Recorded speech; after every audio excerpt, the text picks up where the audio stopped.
집중하고 초점을 맞추고 살아갈 때에 아무리 거센 파도와 풍랑이 우리 주변에 일어난다 할지라도 우리는 그 모든 풍랑을 제압하시는 주님의 능력 가운데에 평강을 잃지 않고 주님과 동행하는 삶을 살게 됨을 믿으시기를 주님의 이름으로 축원을 드립니다. 할렐루야, 할렐루야. 그래서 성도들은 하나님을 바라보고 우리의 마음의 중심을 하나님께 쏟고 하나님을 사모하며 하나님을 바라보며 그리고 매 순간순간 매 순간마다 내 명철과 내 지혜를 의지하지 아니하고 범사에 하나님을 인정하며 하나님께 묻고 인도하심을 구하고 하나님을 의지하는 것이 우리 신앙생활의 기본이다, 기본적인 자세다라고 말할 수 있습니다. 이건 우리가 다 알고 있는 것이죠. 신앙생활은 무엇입니까? 예수 그리스도 안에서 우리의 모든 시선을 주님께 집중하고 주님께 맡기고 주님을 의지하고 주님을 따르는 것입니다라는 것이 우리 너무나 잘 알고 있는 일반적인 상식이고 신앙생활의 아주 기본적인 상식이라고 말할 수 있습니다. 우리의 또 기본적인 믿음의 자세라고 말할 수 있습니다. 그런데 우리의 삶의 모습을 보면은요, 많은 대개의 성도들이, 안 그런 분들은 좀 안 그렇지만은요, 우리 교회 성도님은 다 안 그런 줄로 믿습니다. 어떤 하나님의 말씀과 세상적인 일이 충돌이 일어나게 될 때에 그때 우리의 삶에 이런 신앙의 기본적인 자세와 태도를 취하지 못하고 이런 충돌과 갈등 가운데서 세상적인 방법과 세상적인 것을 더 하나님보다 의지하고 세상적인 수단과 방법을 또 따라 행하는 그런 잘못을 행하는 경우가 종종 있습니다. 이럴 때 그 결과는 항상 좋지 못한 결과를 가져오게 되고 당장은 뭔가 좋은 결과가 있을 것 같지만은요, 그러나 지나고 보면 좋지 못한 결과를 가져오고 우리는 영적으로 더욱더 쇠석화되어져 가는 우리의 모습을 깨닫게 보게 됩니다. 오늘 본문의 말씀은요, 호세아 선지자가 이제 자신의 조국인 북왕국 이스라엘을 향해서 뿐만 아니라 남왕국 유다를 향해서도, 그러니까 다 이스라엘 백성들이죠, 이를 향해서 이제 외쳤던 메시지의 중요한 내용인데, 이 호세아 선지자는 어느 때 활동했던 그런 선지자냐면은 북왕국 이스라엘이 가장 크게 번성하고 부강할 때에 이제 활동을 했던 그런 선지자입니다. 그러면서 그때부터 이제 활동을 시작하여 갖고서는요, 이 북왕국 이스라엘이 마지막 왕, 이름이 동명이인이에요. 마지막 왕도 북왕국 이스라엘 왕도 호세아인데, 호세아 때에 나라가 주전 722년에 아수르 나라에 의해서 완전히 멸망을 당할 때까지 가장 크게 번성할 때부터 하나님의 말씀을 전하면서 나라가 망하기 때까지 계속 하나님의 말씀을 이제 전했던 선지자가 바로 호세아 선지자입니다. 그런데 이렇게 호세아 선지자가 하나님의 말씀을 증거하며 전할 때에 아까도 말씀드린 것처럼요, 초반부에는요, 북왕국 이스라엘의 어느 때보다도 가장 북왕국 이스라엘이 크게 번성하였던 때입니다. 크게 번성하여서요, 부강하고 경제적으로 여유가 있는 말이죠. 또 어떻게 보면 군사력적으로도 매우 강력한 모습을 갖췄다고 볼 수 있는 그런 시기였습니다. 그런데 이런 크게 번성하고 부강한 이런 때이지만은요, 또 반면에 영적으로나 도덕적으로 윤리적으로 볼 때는 가장 극도로 타락한 시대가 바로 이 호세아가 하나님의 말씀을 증거하던 시대였다라고 말할 수 있습니다. 그러니까 어떻게 보면 오늘 우리나라가 처해 있는 현실과 같지 않는가라는 생각을 갖기도 합니다. 지금까지 우리나라 건국 이래에 참 부강한 나라를 살고 있잖아요. 얼마 전에 보니까 이 부강함을 우리가 누리고 살고 있는데, 세계 통계조사에 의하면은요, 한국이 10위권 안에 들어갔다, 9위다, 10위다, 이런 이제 그 통계조사가 나오고 또 있는 것 같습니다. 어쨌든 간에 더 떨어지다 할지라도요, 정말로 전쟁에 패였던 위에서 이렇게 번성하게 되고, 정말로 나라의 건국 이래에 우리가 지금 가장 부강한 때를 누리고 있지 않는가, 부유한 때를 누리고 있지 않는가라고 생각합니다. 그런데 멀리 갈 필요도 없이요, 60년대, 70년대, 80년대 그래도 많이 이게 나라가 이제 흥황하는 그런 이제 쪽으로 나아가고 있는 때였지만은요, 60년대 그 이전에 뭐 또 50년대 후반부라고도 생각해 볼 수 있겠는데, 보게 되면 그때 우리의 선조들이, 우리의 또 어버이들이 하나님을 섬기고 믿음 생활했던 때와 비교해 볼 때에 영적으로 너무나 우리가 지금 타락해 있지 않은가, 도덕적으로 윤리적으로도 극도로 타락한 시대를 우리가 살고 있지 않은가라는 그런 생각을 갖게 됩니다. 그래서 오늘 이 호세아가 하나님의 말씀을 외치고 증거했던 시대가 마치 우리나라 시대가 너무나 흡사한 그러한 이제 삶의 환경이었구나 하는 것을 다시 한번 느끼게 됩니다. 얼마나 이 시대가요, 북왕국 이스라엘 모든 세대보다 부요했는지, 아모스 6장 3절 6절의 말씀 보면은 아모스 선지자는 호세아보다 바로 그 직전에서 이제 말씀을 외쳤던 선지자거든요. 그런데 이 선지자가 증거했던 말씀이 뭐냐면, 창방하며 증거하는 말씀 가운데 하나가 무엇이냐면요, 아모스 6장 3절 6절의 말씀을 보게 되면 그들의 생활상에 대해서 이렇게 이제 증거합니다. 그들은 상하상에서 먹으며, 상으로 만든 식탁이죠, 식사하고, 또 침상에서 기지개를 펴며, 양떼에서 어린 양과 수송아지를 취하여 먹으며, 비파를 맞추고 노래를 부르며, 대접으로 포도주를 마시며 귀한 기름으로 몸을 발랐다고 그들의 생활에 대해서 언급을 하고 있습니다. 이걸 오늘날 우리로 적용해 본다면 이런 내용이에요. 최고로 좋은 식탁을 차려놓고 그들은 밥을 먹으면서 아주 좋은 침대에서 늦게까지 말이죠, 휴식을 취하고, 그리고 음식을 먹을 때도 제일 연하고 좋은 스테이크 골라서 그런 것만 골라 먹고, 화장품도 아주 좋은 화장품만 골라 쓰고 말이죠, 문화생활도 아주 고상한 문화생활들을 즐기는 그런 삶을 살았다는 거예요. 그러나 삶이 이렇게 부유함에도 불구하고 이들은 하나님을 섬기는 믿음 생활을 위해서 실패한 시대가 바로 아모스에서 호세아로 이어지는 그런 시대의 모습이었다라고 말할 수 있습니다. 이토록 이들은 영적으로 타락했고요, 심히 부패한 그런 상황 가운데, 도덕적으로 유리도 부패한 상황 가운데 있습니다. 그래서 뭐 호세아 전체를 다 살펴보지 않는다 하더라도 11장과 12장의 내용을 보게 되면은 이 북왕국 이스라엘의 타락한 상황들을 이제 쭉 살펴볼 수가 있는데, 11장의 내용을 보게 되면은요, 백망덕한 북왕국 이스라엘, 또 뭐 남방 유다도 마찬가지지만 하나님은 여전히 그들을 사랑했다는 거예요. 하나님의 은혜를 저버리고 백망덕한 삶의 자리로 나아가는 말이죠. 혼합주의 신앙에 빠지고 우상을 섬기는 자리로 나가고, 하나님 말씀에 어긋나는 배역한 삶의 길을 나가는 그들임에도 불구하고 하나님이 계속 그들을 사랑하고 품에 품으셨다는 거예요. 마치 부모가 어린 자녀를 돌보고 사랑하듯이 말이죠, 사람의 사랑의 줄로 자녀들을 돌보고 이끄는 것처럼 그렇게 하셨다는 거예요. 그런데 11장 7절의 말씀 보면요, 이 이스라엘 백성들은 마치 결심을 하고서 하나님의 품으로부터 물러가는, 돌아서는 그런 자식처럼 말이죠, 그렇게 행동을 했다는 거예요. 그래서 하나님이 돌아오라고, 나의 품에서 멀어진, 나와의 관계에서 멀어진 삶의 자리에서 내 사랑하는 자녀들아 내게로 돌아오너라, 내게로 돌아오너라고 그렇게 부름에도 불구하고 마치 결심한 자식들이 몰라요 그러고서 등을 돌리고 확 나가는 것처럼 말이죠, 그들은 결심하고 내게서 물러갔다라고 이렇게 표현합니다. 그때 삶의 모습이 마치 이랬다는 거예요. 그러니까 영적으로 이들이 얼마나 하나님으로부터 멀어진 삶의 일들을 하고 있는가를 보여주는 단적인 예라고 말할 수 있습니다. 그런가 하면 12장, 오늘 11장 12절의 말씀 보면 이렇게 말씀하고 있죠. 우리 11장 12절 말씀, 11장 마지막 절 9절입니다. 같이 한 목소리로 합독합니다. 시작. 에브라임은 거짓으로, 다 같이 한 목소리로 시작. 에브라임은 거짓으로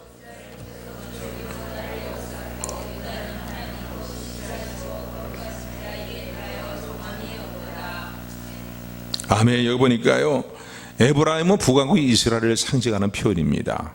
그러면 이 유다는 남왕국 유다를 상징하죠. 그런데 이들이 하나님을 에워싸고 있는 모습처럼 하나님을 중심으로 해서 그 하나님을 둘러싸고 있는데, 이들의 모습이 거짓과 괴율로 하나님을 에워싸고 있다는 거예요. 마땅히 하나님의 백성을 하나님을 섬길 때에 어떻게 합니까? 진실함으로, 성실함으로, 정직함으로 하나님을 섬겨야 되는데, 영적인 하나님께서 멀어진 삶의 자리에 있을 뿐만 아니라 이들의 도덕적인 유익인 삶의 일도 이렇게 엉망이더라고요.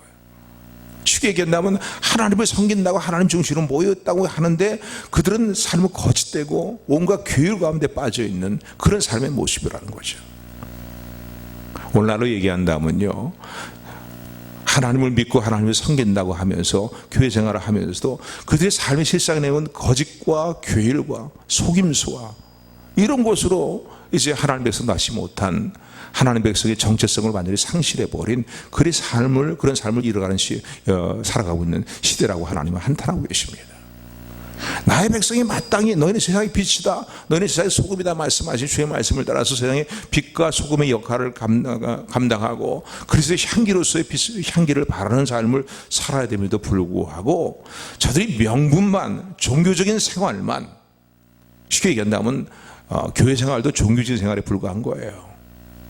예배 생활도 종교적인 어떤 행위에 불과한 것이죠. 그런 모습으로 하고서 이 딱 시간만 딱 때우면 이상 끝 하고서는 그 다음에는 생활 속에서 일들을 보게 되면 온갖 거짓과 속임수와 이런 거로 가득 차 있는 저들의 모습이라는 거예요. 그래서 저들이 나를 섬긴다라고 하나님께서 그 당시에 오늘날도 우리의 모습도 이런 모습에 빠지는 경우가 많이 있으리라고 생각이 됩니다. 하나님이 한탄하시며 호세아 전자를 통해서 책망하시는 말씀을 볼 수가 있습니다. 그런가 하면은 국가적으로나 개인적인 삶의 어떤 도덕적인 윤리적인 삶의 문제뿐만 아니라 국가적으로 볼 때에도 이 이스라엘은 신종 국가입니다. 하나님을 경외해야 될 국가인 거예요. 하나님을 유일신으로 섬기는 그런 이제 나라가 바로 북왕국 이스라엘이고 남왕국 유다입니다. 그들의 정체성은 그렇습니다. 그런데 이들이요, 나라적인 국가적인 정책을 보게 되면은요, 오늘 12장으로 넘어갑니다. 12장, 바로 그 뒷구절이죠. 1절 말씀, 1절 말씀 같이 합독합니다. 시작. 에브라임은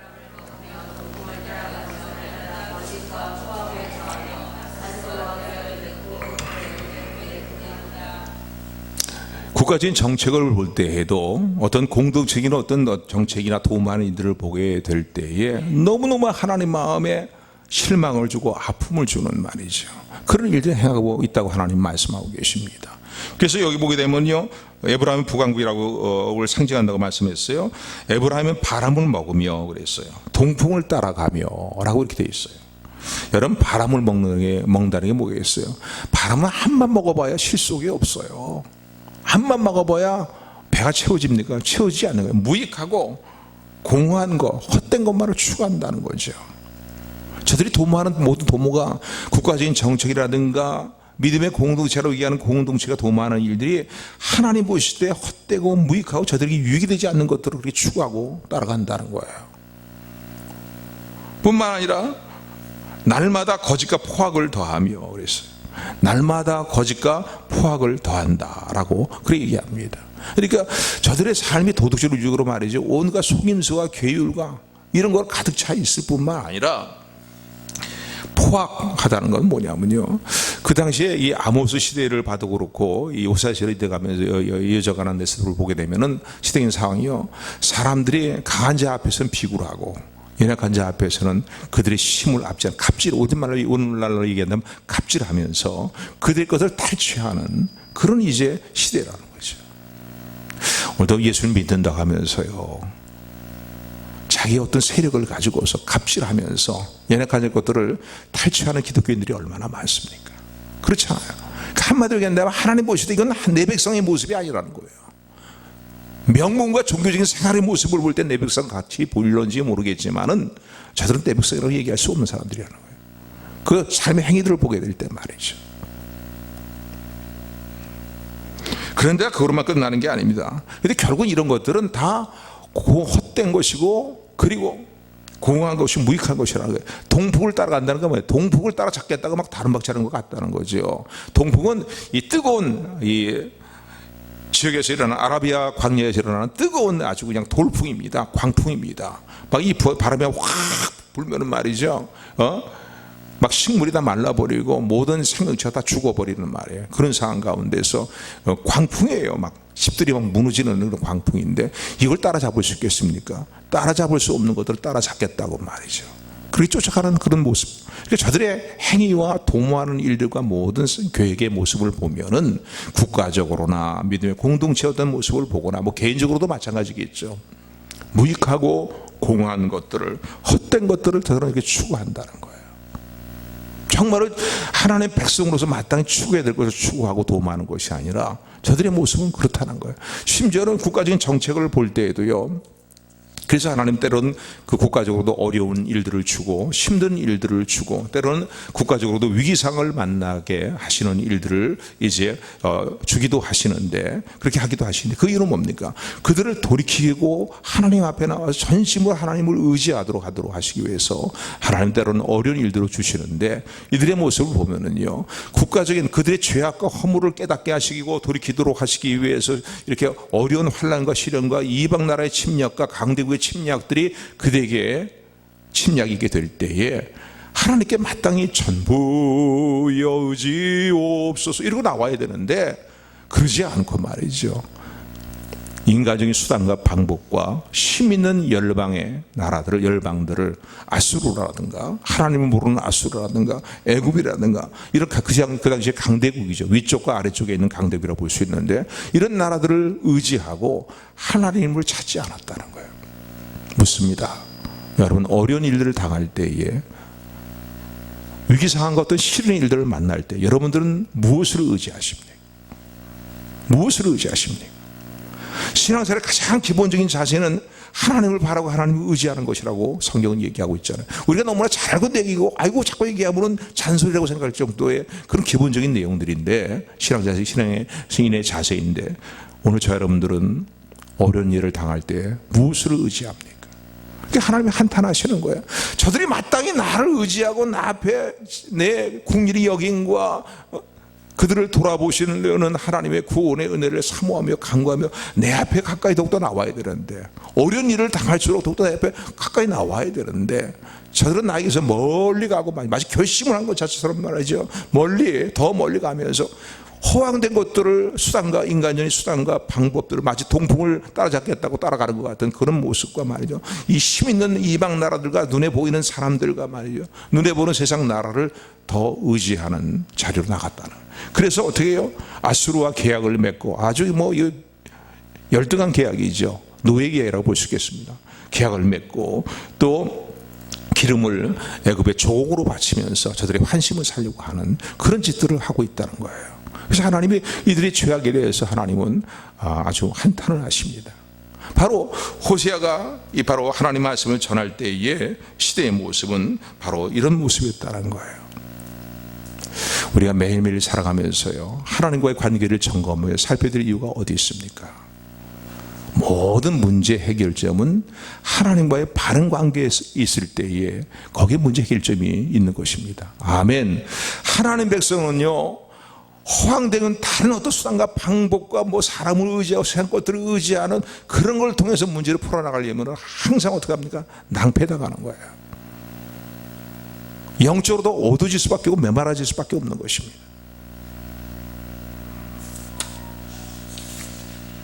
그래서 하나님은 이러한 이제 북왕국 이스라엘 향해서 호세아를 통해서 주시는 메시지가 무엇입니까? 오늘 본문 이들은 나가면은 이들은 이제 하나님께서 그들의 행위대로 보응하시고 벌을 주시고 심판하시겠다고 말씀하고 있어요. 왜? 기다리고 계시지만, 돌아오기를 기다리고 계시지만 정말 도저히 안 될 때는 하나님께 어떻게 합니까? 매를 때려서라도 돌이키셔야 되잖아요. 그러니까 심판의 매가, 징벌의 매가 기다리고 있다라고 2절에 말씀합니다. 그러면서 하나님은 징벌하기를 기뻐하시는 하나님은 아니십니다. 조금만 잘못하면 그 잘못을 다들 초대해갖고서 징벌하는데 열심히 있는 그런 하나님이 아니에요. 하나님은 오늘도 우리를 긍휼히 여기시고 또 긍휼히 여기시는 은혜 가운데에 우리를 돌이키시고 회복의 은혜를 주시기를 기뻐하시는 하나님인 것을 믿으시기를 주님으로 축원을 드립니다. 그래서 호세아 선지자를 통해서 3절 4절의 말씀 보면은 이 해결책을 말씀합니다. 저들이 지금 당면한 이런 상황이에요. 그러니까 이제 곧 이런 상황 가운데 나라가 지금 외형적으로 볼 때는 부강하고 부요를 누리고 아주 가장 번성한 그 시기인지 모르겠지만 점점 나라가 쇠퇴를 향해서 쇠퇴해져가는 그런 상황도 있거든요. 그 부강함에서요.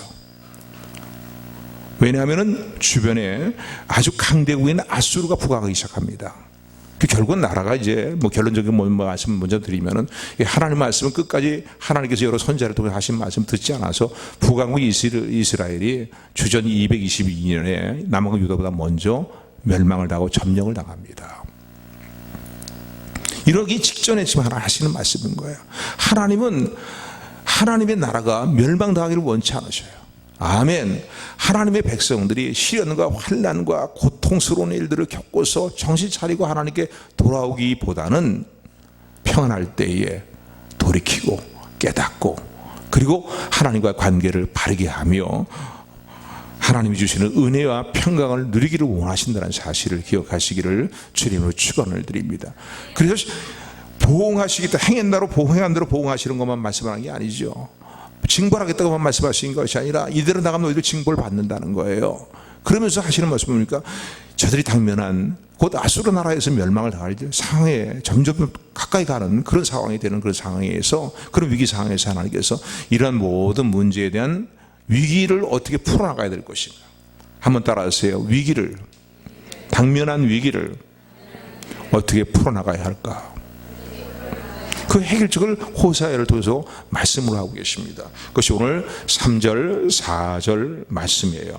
우리 3절 4절 같이 합독합니다. 시작.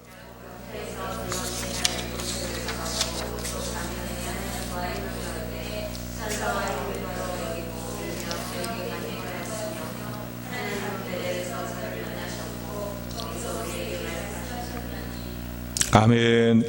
하나님은 호세아 선지자를 통해서 이스라엘 백성들에게 야곱의 생애를 다시 한번 이렇게 이제 기억하도록, 다시 한번 야곱의 생애에 대해서 그들이 야곱의 생애를 살펴보면서 중요한 교훈을 받기를 원하십니다. 그래서 야곱에 대해서 언급을 하셔요. 근데 이 3절 4절의 말씀 보면 첫 번째는 야곱의 출생의 모습을, 출생 당시의 상황을 먼저 언급을 하시고 난 다음에 야곱이 출생한 이후에 성장하면서 특별히 그의 생애에 있어서 일어났던 중요한 두 가지 사건을 이제 언급하시면서 이 야곱의 생애를 통해서 이스라엘 백성들에게 역사적인 교훈을 주시기를 원하십니다.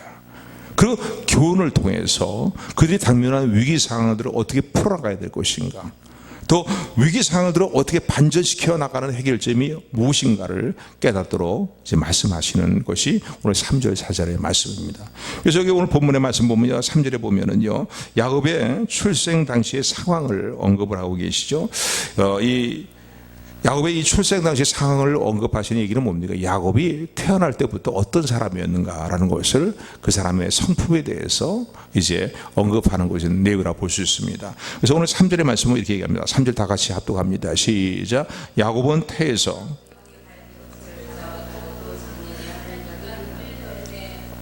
이 3절 초반부에 보게 되면은 야곱의 출생상을 언급하시면서 태에서부터 그 형의 발 뒤꿈치를 잡았다라고 자꾸 나왔다는 거예요. 그러니까 야곱이 태어나기 이전부터 하나님은 언급하셨습니다. 큰 자와 작은 자에 대해서 이미 언급하신 내용이 있는데, 얼마나 말이죠, 이 야곱이 자기 형을 이겨먹고 말이에요, 자기가 장제 명분을 누리려고 했는지 그 태어날 출생 때부터 말이죠, 어떻게 했냐면 형 발 뒤꿈치를 잡고 나올 정도의 이러한 어떤 인간적인 수단과 방법을 추구하는 모습을 표현하는 것이, 그러니까 이 사람이 일평생 야곱의 정말 하나님의 은혜로 정말로 아름다운 하나님의 사람으로 변화되기 이전까지 야곱의 생애를 찬찬히 살펴보면은 인간적인 수단과 방법과 잔꾀를 하나님보다 더 의지한 사람이었습니다. 나중에 하나님께서 야곱을 정말로 순전한 믿음의 사람으로, 이렇게 신앙에 좋은 본보기가 되는 믿음의 사람으로 바꿔주심을 기억하시고, 오늘도 저와 여러분들의 삶을 날마다 아름답게 변화시키시는 하나님의 은혜를 사모하고 또 하나님께 감사하며 하나님을 기대하는 삶을 살아가는 저와 여러분들이 되기를 소원합니다. 할렐루야. 그러니까 우리가 소망이 있잖아요. 우리 자녀들에 대해서도 마찬가지예요. 지금 상황이 이렇다 할지라도 하나님이 너를 사랑하시기 때문에 네 삶이 변화될 것이라는 거예요. 왜? 변화시키는 능력이 내게 있는 것이 아니고 우리에게 있는 것이 아니라 하나님께 있기 때문입니다. 아멘. 부지런히 때로 어떤 뭐지 하나 부지런히 하나님의 말씀을 전하고 기도할 때에 하나님께서 역사하심을 기대하시는 저 여러분들이 되기를 소원합니다. 아니, 오늘 저 여러분들이 이 자리에 이렇게 앉아서 하나님을 진실되게 예배할 수 있는 이 신앙의 자리에 있는 것도 사실은 하나님의 은혜로 지금 이루어진 일들 아닙니까? 그렇잖아요. 얼마 전까지만 해도 내가 이랬을까라고 생각해 보면요, 그때와 그래도 아직 변화되는 변화의 정도가 너무나 미진한 모습이라 할지라도 그래도 많이 변화된 내 모습을 보게 됩니다. 아멘, 아멘. 그러니까 야곱이 출생부터 얼마나 야비한 사람이었는가, 얼마나 인간의 수단과 방법을 의지하고 또 잔꾀를 부리는 사람인가를 발 뒤꿈치를 잡고 나왔다는 표현을 통해서 이제 언급하시는 내용을 본문을 통해서 볼 수가 있습니다. 실제로 야곱은요, 그 생애에서 이런 일들이 참 많았습니다. 형 에서의 장자 명분을 자기가 빼앗기 위해서 어떻게 합니까? 사냥하고 돌아온 형 에서가 너무 시장에서 야곱아 그 팥죽 한 그릇 다오라고 했을 때 그냥 주면 되잖아요. 그렇잖아요. 아, 형배 얼마나 배고팠겠어요. 사냥하고 오느라고 얼마나 시장했겠어요 하면서 마침 죽을 끓이고 있으니까 팥죽 한 그릇 그냥 줄 수 있는 거 아니에요. 그런데 형, 그 팥죽을 내가 한 그릇 형한테 주긴 줄 텐데 장자의 명분을 나한테 넘겨주시겠소? 이렇게 나와요. 얼마나 야비한 사람이에요. 그렇죠? 인간적으로 볼 때는.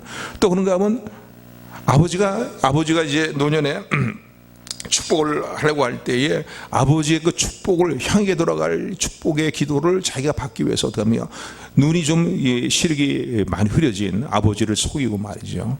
형의 복장을 하고서 형의 모습을 하고 들어가서는 어떻게 합니까? 형 대신 아버지 축복 기도를 받는 그런 일들을 우리가 볼 수 있지 않습니까? 또 외사촌 라반의 집에서 바단 아람 지역에서의 그 생애를 보게 되면요, 사실 하나님의 은혜로 그가 부유한 자가 되었지요. 야곱은 계속 도모했던 일들이 하나님을 의지하는 일보다는요, 인간의 수단과 방법을 더 사용을 했거든요. 나중에 고향 땅으로 돌아올 때 많은 양떼를 거니고 많은 육축을 가지고 돌아왔지만은, 부유한 상태로 돌아왔지만 그 인간의 수단과 방법도 이루어진 것이 아니고 하나님의 은혜로 이루어진 일이라는 사실 하나는 분명히 야곱에게 기억을 시키십니다. 그러니까 이런 생애의 모습을 쭉 보게 될 때에 야곱이 얼마나 그 일생에 있어서 인간의 수단과 방법을 하나님보다 더 의지했는가. 마치 이스라엘 백성들이 그저 이 사건을 통해 하나님이 이스라엘 백성들의 모습을 보게 하시는 거예요. 너희가 나의 백성들이고 내게 속해 있는 나라라면은 너희들이 어려운 국가적인 어려운 일을 만나게 될 때 나에게 그 모든 문제를 가지고 나와서 전심으로 나를 의지해야 되지 않겠냐는 거예요. 근데 어째서 이방 나라에 애굽에 말이지 환심을 사기 위해서 기름을 보내고 종을 보내고 말이지 아수르와 말이죠 노예계 같은 그런 계약을 맺고 말이지 그런 짓을 하냐 이거예요. 이런 일들이 하나님 마음을 너무나 아프게 하고 답답하는 일들인 것을 이제 호세아 선지를 통해서 상기시켜 주는 것을 보겠습니다. 야곱의 생애는 그랬다는 거예요. 그런데 오늘 본문 3절 중반절부터 보면요, 이 야곱이 변화가 됩니다. 그 후로 시간이 계속 흘렀죠. 계속 흘러가 나간 다음에 이제 야곱의 생애에 있어 두 가지 중요한 사건들을 언급하는데, 출생 상황뿐만 아니라 중요한 두 가지 사건인데 하나가 3절 이제 중반절부터 기록이 되어 있습니다. 또 우리 같이 하도록 합니다. 또 작년에 하나님과 심을 겨루되, 아주 짤막하게 기록되어 있지만요, 야곱의 생애 가운데 아주 중요한 사건 하나를 지금 언급하고 있는 거예요. 바단 아람 지역에서 외삼촌 지역에서 하나님의 은혜로 부유하게 되었습니다. 모양 그 양이 새끼가 나면은요, 길게 얘기 말씀 못 드리니까 여러분은 성경을 다 알고 있는 분들이니까요, 계속 라반에게 속해 있는 라반의 소유로 되는 그 양들이 태어나오는 게 출생하는 게 아니라 계속 야곱의 소유의 양들이 점점 많아지고, 실하고 부한 것들은 건강한 것들은 다 야곱의 소유로 되는 말이죠. 어룽지고 말이죠, 전박이 있는 말이죠. 그런 육체들이 나오는 거예요. 그러니까 점점 야곱의 모든 육축은 더 이제 숫자는 많아지고 부강해지는 그런 모습이 되니까 이 외삼촌 집의 아들들과 외삼촌이 야곱에 대해 시기하고 야곱을 미워하기 시작합니다. 더 이상 거기에 함께 할 수 없는 그런 상황이 되고 말았어요. 그래서 이제 야곱의 모든 자신의 그 식솔들을 거느리고 거기를 떠나 나옵니다. 외삼촌 라반과 함께 집을 떠나서 고향 땅으로 이제는 돌아가자라고 돌아오게 되었는데, 고향 땅으로 돌아와서요, 어느 지역에 이르냐면 야복강가의 지역에 이르게 되었습니다. 야복강 지역에 이르게 되었는데, 들리는 소식을 보니까 형 예서가 자기 집안에서 집에서 양육하고 훈련시킨 400명의 군사를 이끌고서요, 야곱이 이제 고향 집으로 돌아온다는 얘기를 듣고서는 군사를 끌고 온다는 거예요. 야곱이 두려움을 느낄 수밖에 없는 일이죠. 왜요? 자신이 고향 땅을 떠나가 웨슬손 라반의 집으로 가게 된 이유도 형의 장자권을 파죽한굴에 속여서 넘겨받았기 때문이거든요. 형으로부터 이제 보복을 당할 수밖에 없는 그런 상황이라면, 근데 심히 두려운 상황이 된 거예요. 이제 고향 땅에 가까이 오기로 왔는데 형에서 군사를 끌고 온다는 거예요. 야, 이제 우리 모든 다 떼죽음을 당하겠구나 말이죠. 극한 위기 상황과 두려움과 염려의 일들이 그게 찾아오게 되었습니다. 이때 야곱은 어떻게 행합니까? 자신의 모든 육축의 때를 둘로 나눕니다. 그리고 자신의 가족도 둘로 나눠요.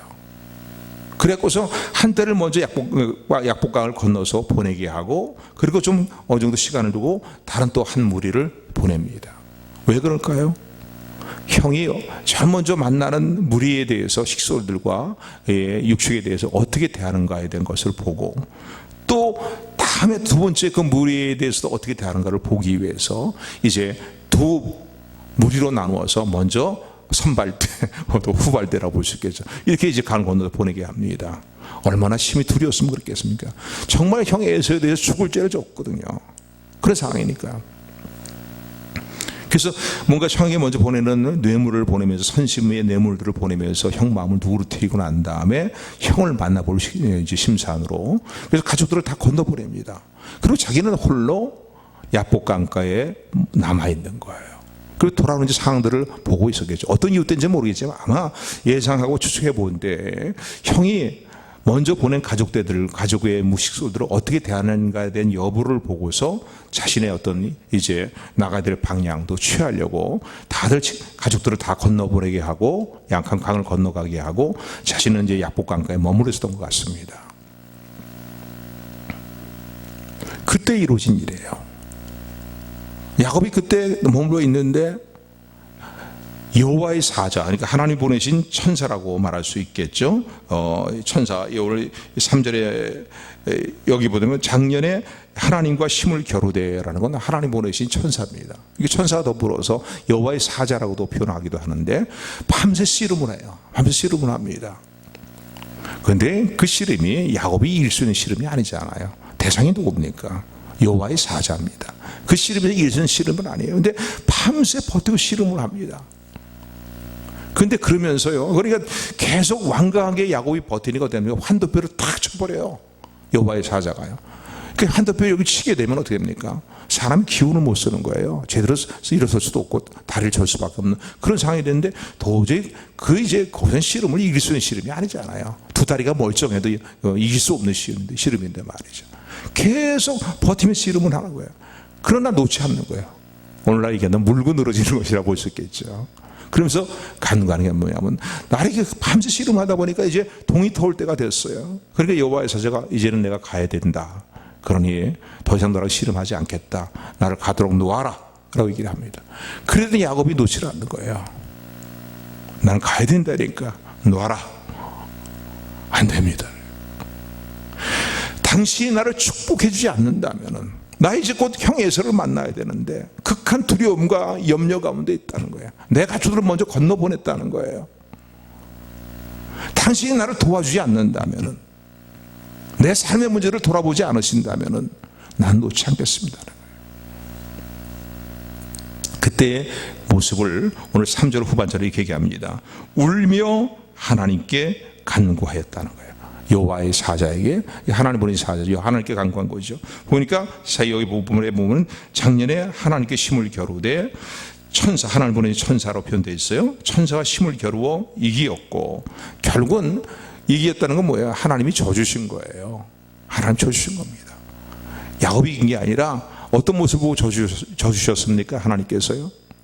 당신 날 축복하지 않으면 놓지 않겠습니다라고 계속 매달리는 말이죠. 하나님의 자비와 긍휼을 구하면서 결사적으로 울면서 매달리는, 울며 그에게 간구하였으며. 원어로 보게 되면 이 간구의 단어가, 간구라는 단어가 미완료형으로 되어 있습니다. 이게 뭐냐면, 미완료형으로 되어 있다는 건 뭐냐면 반복적으로 계속적으로 강하게 구했다는 거예요. 당신이 축복해 주지 않는다면 놓을 수가 없습니다. 이거예요. 울면서 간구했다는 거예요. 이 얘기는 뭐예요?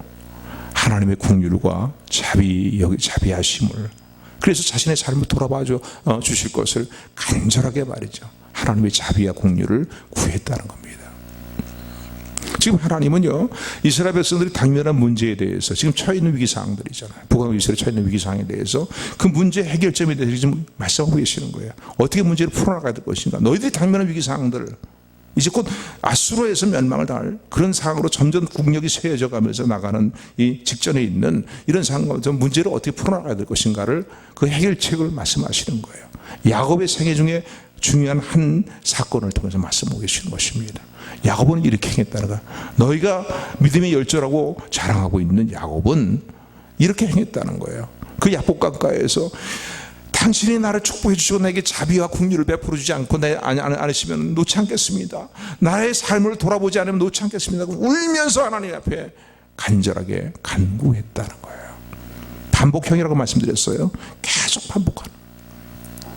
한두 번 기도하고 안 되네가 아니란 말이에요. 그래서 하나님은 지금 이스라엘 백성들이 위기상의 문제를 어떻게 풀어나가야 될 것인가에 대한 해결책으로 야곱의 생애 가운데 이 사건을 언급하고 계십니다. 또 하나의 사건을 언급하고 계시는데, 또 하나의 사건은 이 4절 중반절부터예요. 하나님은 부터입니다. 하나님은 4절, 우리 그냥 4절 다 같이 읽죠. 시작. 천사와 힘을 겨루어 이기고 울며 그에게 간구하였으며 하나님은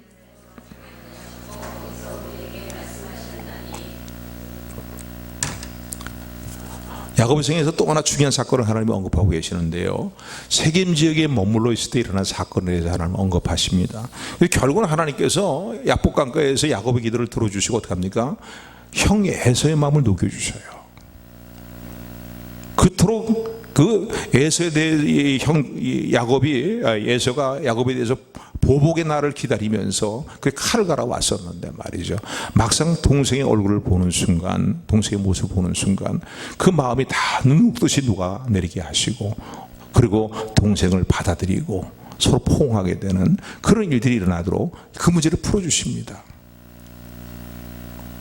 그리고 이 형 에서와 헤어져서요, 다시 이제 고향 땅으로 계속 이제 수도를 거닐고 오다가 이 베델 지역에 가까운 지역에 있는 이 세겜 지역이라는 지역에 이르게 됩니다. 근데 세겜 지역은 이방인들이 살던 지역이에요.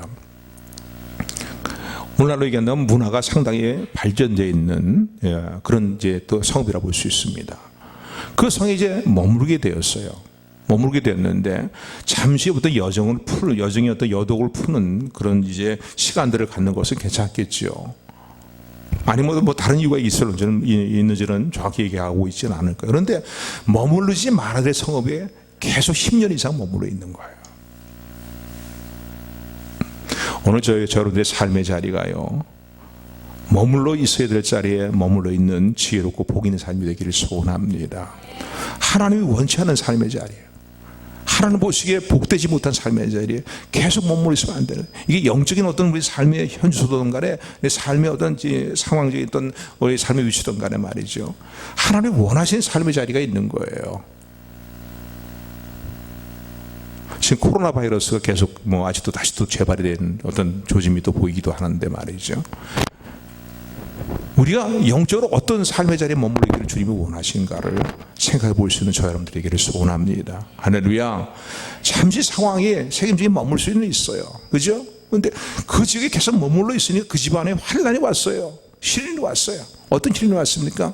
외동 동안 디나가 세겜 성읍에 산책하러 나갔다가요, 세겜성 추장의 아들에게 몸을 욕보이고 맙니다. 당하고 맙니다. 그리고 세겜성 추장의 아들이요,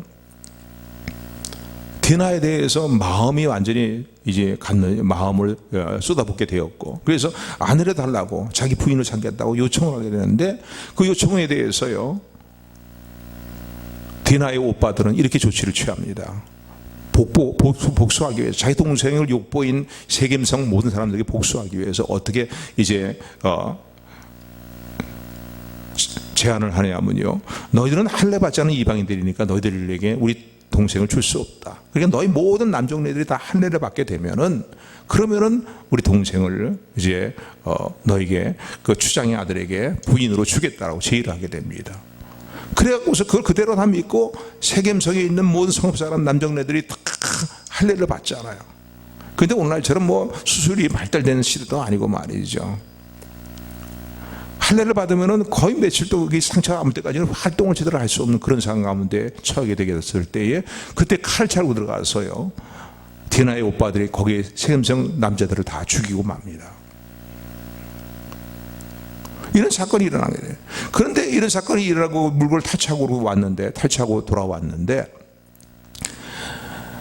야곱이 이야기를 들으니까 말이에요. 이 충격이 오는 거예요. 두려움이 확 몰려오는 거예요. 왜? 지금 우리가 위치한 건 이방 땅이거든. 이방 땅 지역이거든요. 또 주변에는 이 세겜성 주변에도 많은 이방 이제 성읍들이 있단 말이에요. 이 소문이 퍼져나가면 야, 저 아브라함이라는 아버지 야곱의 가문의 사람들이 이거 어디서 굴러온 돌인지 말이지. 이 지역에 와갖고서는 이렇게 세겜 성읍에 큰 문제가 생겼고 큰 이제 많은 사람들이 떼죽음을 당하는 일이 일어났고 저들에 의해서 말이에요. 공격 대상이 된 거예요. 요주의 대상이 됐고 공격 대상이 된 거예요. 그래서 주변에 있는 모든 성읍들 사람들이 다 이방 성읍 사람들이 연합해갖고 공격해오면은 다 오히려 이제는 야곱의 가문의 사람들이 다 떼죽음을 당할 수밖에 없는 그런 상황이 되었거든요. 이때에 정말 이럴 수도 없고 저럴 수도 없고 안절부절할 수밖에 없는 두려움과 위기 상황에 놓여 있는 야곱에게 하나님은 말씀하십니다. 야곱아, 일어나서 여기 머물러 있지 말고 베델로 올라가라고 말씀하십니다. 전에도 이 말씀을 한번 드렸죠. 한번 따라하시기 바랍니다. 일어나 베델로 올라가라는 거예요. 이 말씀은 뭐예요? 하나님이 원하지 않는 삶의 자리에 계속 머물러 있지 말라는 거예요. 그 뭐 문화가 발달해서 그 거기 생활이 편안한 곳이냐 뭐? 아무리 세상적으로 좋은 자리라 할지라도요. 하나님이 원치 않는 자리다. 그 자리에 머물러 있지 말라는 거예요. 베델로 올라가라는 거예요. 베델은 뭐예요? 지난날 환난이 날 때 형의 절벽에 도망갈 때 쓰러져 잠들었던 자리예요. 하나님 찾아오신 자리예요. 하나님께서 그와 함께 하시겠다고 약속하신 자리예요. 그리고 그 꿈에서 본 그 환상을 보면서 꿈을 꾸고 난 다음에 환상과 꿈을 보고 난 다음에 야곱은 그 자리에 돌베개 기름을 붓고 하나님께 제단을 쌓고 약속했잖아요. 하나님이 말씀하신 대로 다시 내가 이 고향 땅으로 무사히 돌아오게 하신다면은 이곳은 하나님의 전이 될 것이고 말이죠. 그래서 하나님께 몇 가지 선언했거든요. 그 하나님의 은혜, 하나님이 돌아보시고 하나님의 은혜에 감사하며 감격하며 절망 가운데서 하나님의 은혜를 깨닫고 소망을 붙들고 정말 하나님의 감사가 넘쳤던 그 삶의 대로 다시 나가라는 거예요. 세상적으로 아무리 안일하고 평안하고 부유한 사람의 자리를 알지라도 내가 그 자리에 너희가 머물러 있기를 원치 않는다는 거예요. 너희 영적인 생활이 아주 엉망이 되고 메말라져 버리고 퇴폐한 그 삶의 자리에 머물러 있기를 원치 않으신다는 거죠. 돌이키시는 하나님 말씀입니다. 그때 야곱이 취한 행동은 뭡니까? 온 식소를 다 불러놓고서 하나님이 베델로 올라가라고 하신다. 그럼 우리가 베델로 올라가자는 거예요. 하나님이 우리 돌보실 것이다 말이죠. 그러나 올라가기 전에 먼저 하나님 보시기에 하나님 진노를 격파시키는 일들이 우리 가운데 여전히 남아있다. 이방 신상을 아로새긴 뭐 귀걸이, 팔찌 뭐 이런 거 폐물들 다 가져오더라 말이죠. 이거 다 땅에 묻어버리자, 버리자 말이죠. 우리의 의복을 새롭게 갈아입자. 의복을 새롭게 갈아입자는 말의 의미는 뭐 우리 하나님과의 관계에서 우리의 생활을 바르게 하자. 뭐 그런 의미로 볼 수 있겠죠. 그런 것은 어떻게 하면 돼요? 그러고 난 후에 베델 지역으로 올라가게 됐을 때 이방 민족들이 공격을 못했어요. 하나님이 그들에게 두려움을 주셨기 때문에 야곱의 감은 적은 인원이지만 공격을 못했고 그리고 그들은 베델 지역까지 올라가게 되었어요. 그리고 베델 지역에 올라가게 돼서 하나님 다시 찾아오셨어요. 과거에 그 베델 지역에서 형의 에서를 피해서 도주하고 그래서 그 하나님을 만났던 베델 지역에서 하나님 주신 약속의 말씀, 그의 믿음의 열조 이삭과 아브라함이 주셨던 약속의 말씀을 다시 제 확인을 받습니다. 이 복을 반드시 너에게 이루어줄 것이라는 거예요. 그 말이 바로 우리 거기서 뭐예요? 베델에서 저를 만나셨고라는 말씀입니다. 하나님은 베델에서 저를 만나셨고라는 것이 바로 이 사건을 언급하고 있는 것입니다. 그런데 참 중요한 것은요, 이것이 과거의 사건만이 아니라 과거의 야곱의 얘기가 흘려보는 얘기가 아니라 오늘 이 호세아는요, 그 시대의 사람들에게 그때 그 사건을 통해서 하나님은 오늘 너희들에게 말씀하고 우리에게도 말씀하고 계시다는, 오늘 우리도 동일해요. 야곱의 겪었던 그 때와 지금은 얼마나 먼 시간이 흘러가는 때입니까? 그러나 여전히 오늘도 하나님의 백성들은 우리에게 말씀하시라는 거예요. 뭐예요? 야곱의 생애에 중요한 두 사건을 통해서 말씀하고 계시다는 거예요. 사절이 그렇게 말씀하고 있잖아요. 거기서 우리에게 말씀하셨나요? 우리가 왜 들어가요? 그죠? 이거 우리에게 적용시키는 거예요. 우리에게 말씀하고 계시다는 거예요. 오늘 우리가 당면한 위기상황과 환난의 문제와 내 하였던 한계상을 뛰어넘는 어떤 문제라든가 말이죠. 막막하고 두려운 염려와 걱정이 드는 문제들 말이에요. 이럴 때에 그 문제를 어떻게 풀어나가야 될 것인가? 야곱의 이 사건 통해 생애를 통해서 우리에게 말씀하고 계시다는 사실을 여러분 기억하시기를 주님으로 축원합니다. 축원합니다.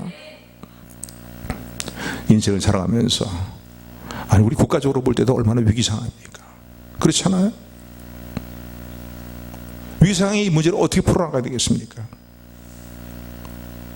난 정치인이 아닌데 나는 뭐 힘 있는 사람이 아닌데 그렇게 얘기할 문제가 아니잖아. 오늘 하나님 말씀하시는 거예요. 그 문제를 너희가 어떻게 풀어나가야 되냐. 나는 만군의 여호와라고 여기 보면은요 5절에 말씀하십니다. 만군의 여호와라는 말씀에 보면은 뭡니까? 온 우주 만물의 생사와 복을 주관하시는 흥망성쇠를 주관하시는 절대 통치가 되시는 하나님이라는 의미입니다. 그래서 5절에서 하나님이 이 말씀 언급하시는 거예요. 우리 5절을 같이 합독합니다. 시작. 저는 만군의 하나님 여호와시니. 기념치고라는 건 뭐예요? 여호와 나의 이름을 기억하라는 거예요. 뭐예요? 내가 살아있고 내가 온 우주 만물을 통치하는 만군의 여호와됨을 너는 잊지 말고 기억하라는 거예요. 아멘. 그러면 그걸 우리가 믿고 기억한다면요, 오늘 우리가 당면한 국가적인 위기상의 문제, 가정적인 위기상의 문제, 내 개인적인 위기상의 문제, 염려와 근심 걱정의 모든 문제를 어떻게 풀어나가야 될 것이냐. 야곱의 생에 나타난 이 사건을 교훈 삼으라는 거예요. 야복강가에서 형 에서를 만나야 되는데 도저히 인간의 힘으로 어떻게 형 에서를 마음을 풀 수 없는 그런 상황 가운데서 말이에요. 쩔쩔매면서 하나님 자비를 구하면서 하나님 긍휼히 여겨주세요. 하나님 긍휼히 여기심 외에는, 나를 돌아보시는 하나님의 자비하심 외에는 달리 소망이 없습니다. 달리 소망이 없습니다라고 울며 간구하며 매달린 이 야곱의 모습을 통해서 교훈을 받으라는 거예요. 문제를 풀어나가는 지혜를 얻으라는 거예요. 책임지기에서 베델로 올라가라고 말씀하시는, 그 지역에 머물러 있지 말고 내 삶을 돌이켜서 베델 지역으로 올라가라고 말씀하시는 주의 말씀을 듣고, 하나님 말씀을 듣고 삶을 돌이켰던 그 야곱의 생애의 모습을 보면서 교훈을 받으라는 거예요. 여기에 문제 해결이 있다는 것입니다. 너무나 잘 알고 있는 말씀이죠. 쉽게 얘기한다면 우리가 늘 알고 있는 말씀인 거예요. 회개할 일을 회개하고 돌이켜야 될 일을 하나님께로 돌이키고 그리고 간절히 기도하라는 거예요. 그러나 여러분, 너무나 진부한 얘기시 들릴 말씀일지 모르겠지만요, 이런 삶의 모습이 오늘 믿는 사람들이 얼마나 중요한 것인가를 마음으로 깨닫고 머리로만 아는 것이 아니라 실천으로 옮길 때 복이 되고 이런 하나님의 역사를 체험하게 된다는 사실을 기억하는, 또 실행으로 옮기는 우리 모두가 되기를 주님의 이름으로 축원합니다. 축원합니다. 은혜의 하나님, 사랑의 하나님,